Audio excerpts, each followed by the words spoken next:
పంట మాత్రం కావాలి. అందుకే చెప్తున్నాను, it is useless to pray and not to so. మీరు వెత్తకుండా ఎంత ప్రార్థన చేసినా వ్యర్థమే. ఎంత ప్రార్థన చేసేస్తున్నారు మీరు, తెగ ప్రార్థన చేసిన, నేను బిజినెస్ మ్యాన్ అయిపోవాలి, చర్చికి ఇచ్చేయాలి, లేకపోతే నేనేమో పెద్ద రిచ్ మ్యాన్ అయిపోవాలి, నేను బోల్డ్ చేసేయాలి. I'm telling you, waste.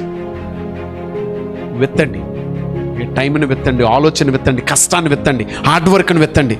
Fail అవుతాం. ఎవరు ఫెయిల్ అవ్వరు? అవునా కదా? ఫెయిల్ అవుతాం. ఈ ఫెయిల్.